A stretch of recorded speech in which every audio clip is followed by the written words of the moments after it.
बिस्मिल्लाहिर्रहमानिर्रहीम और नाज़रीन, मेरा नाम नासिर गोंदल है। आज गोंदल ग्रुप ऑफ मार्केटिंग के प्लेटफॉर्म से मैं आपकी खिदमत में हाज़िर हूँ।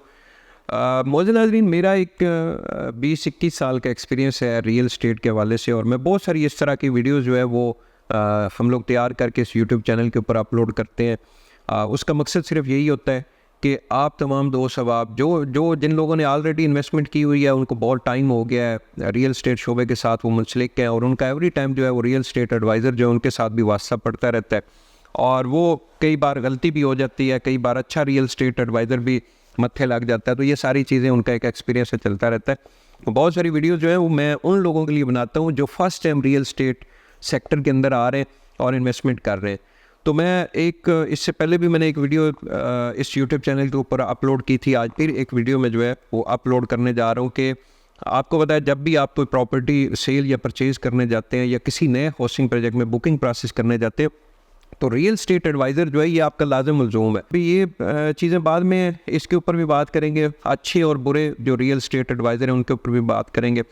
और मेरे ख्याल में जो अच्छा रियल एस्टेट एडवाइज़र है वो आपसे सर्विसेज चार्जेस ज़रूर लेगा, लेकिन आपकी इन्वेस्टमेंट डूबने नहीं देगा। और आज इसी टॉपिक के ऊपर हम लोग बात करेंगे कि जो अच्छा रियल एस्टेट एडवाइज़र है उसकी ज़िम्मेदारी कौन कौन सी है और कौन कौन सी खूबियाँ उसके अंदर होनी चाहिए ताकि आपकी इन्वेस्टमेंट जो है वो डूबने से बच जाए। सबसे पहले तो जी, अगर कोई भी प्रॉपर्टी आप लेना चाह रहे हैं तो आप ख़ुद भी उसको पूरी इन्फॉर्मेशन दें कि आप जो प्रॉपर्टी जो है वो ख़रीदना चाह रहे हैं वो किस पर्पज़ के लिए ख़रीदना चाह रहे हैं। आप उसके ऊपर फौरी घर बनाना चाह रहे हैं, आप 5 साल बाद घर बनाना चाह रहे हैं, आप इन्वेस्टमेंट करना चाह रहे हैं, और स्पेशली जब किस्तों के ऊपर आप इन्वेस्टमेंट करते हैं तो उसके लिए आप लाजमी रियल एस्टेट एडवाइज़र को बताएं कि भाई आप किस टाइप की इन्वेस्टमेंट करना चाह रहे हैं। और सबसे पहले आप ये बताएं कि बजट कितना है।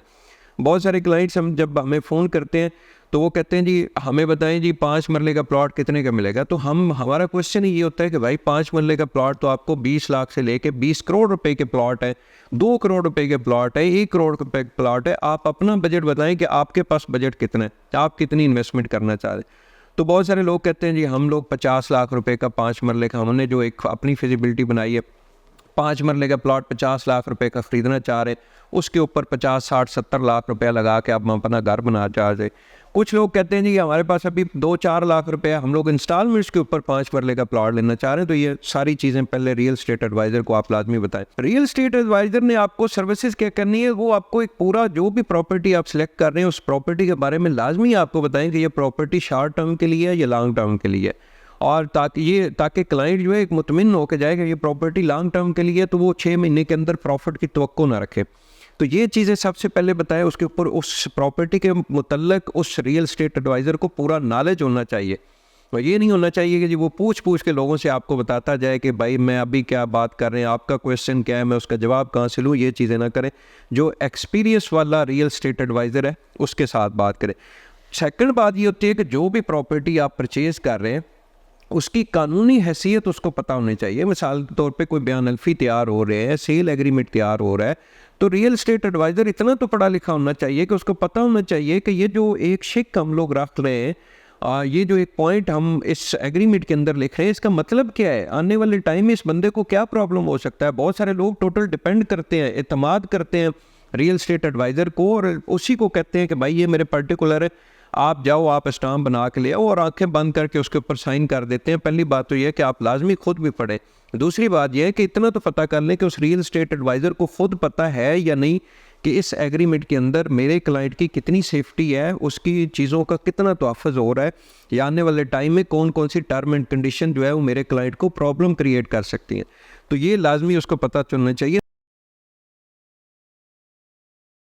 थर्ड, ये रियल एस्टेट एडवाइज़र को उस प्रॉपर्टी की जो ट्रांसफ़र है उसके बारे में मुकम्मल नॉलेज होना चाहिए कि ट्रांसफ़र कहाँ पे होनी है, ट्रांसफ़र फीसेस कितनी हैं, उसके कौन कौन से डॉक्यूमेंट्स तैयार होते हैं, और प्रॉपर ट्रांसफ़र के शेड्यूल क्या है। मिसाल के तौर पे अगर आपको उसने एक ही डिस इन्फॉर्मेशन दे दी कि बहुत सारे हाउसिंग प्रोजेक्ट्स के जो ट्रांसफ़र ऑफिस हैं उनकी टाइमिंग अपनी अपनी है, कुछ हाउसिंग प्रोजेक्ट्स के जो ट्रांसफ़र ऑफिस हैं उनकी 3-3 दिन छुट्टियां होती हैं, उनके मखसूस डेज होते हैं जिनके अंदर जो है वो ट्रांसफ़र करते हैं। तो ये सारी इन्फॉर्मेशन जो है रियल एस्टेट एडवाइज़र के पास होनी चाहिए। कमीशन की बात करें, कमीशन आप लाजमी उस रियल एस्टेट एडवाइज़र को डील शुरू होते ही बता दें कि भाई हम आपको पूरा कमीशन देंगे, ताकि वो आपके साथ किसी किस्म की हेरा फेरी में न जाए और आपको अच्छी और मुतमिन होकर और खुश होकर सर्विसेज दे। जब आपने उसको बताया होगा कि हम अच्छी कमीशन देंगे, तो वो आपके साथ कभी एक तो ज़्यादती नहीं करेगा, और दूसरा ये कि आपको खुश होकर सर्विसेज देगा, आपके डॉक्यूमेंट चीज़ें एवरीथिंग जो है वो अच्छे होकर लेके चलेगा।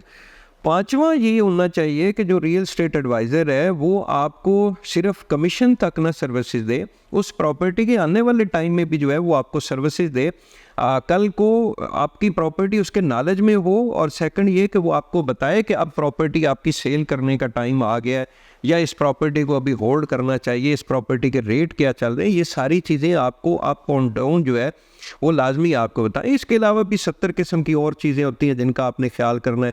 ये 5-6 चीज़ें मेन है, इनका आप ख्याल अगर रख लें तो मैं समझता हूँ आप बहुत बड़े नुकसान से बच जाएंगे।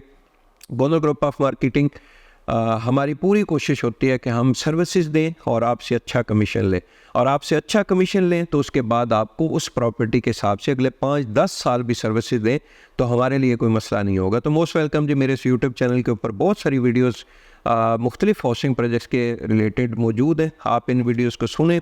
अगर आपको पसंद आ जाती है मेरे लिए दुआ भी करें, और अगर हमसे सर्विसेज चाहते हैं तो वीडियो के साथ हमारा कॉन्टैक्ट नंबर मौजूद है, आप हमसे रब्ता करें, इंशाल्लाह ज़िम्मेदारी के साथ आपको सर्विसेज देंगे। बहुत बहुत शुक्रिया।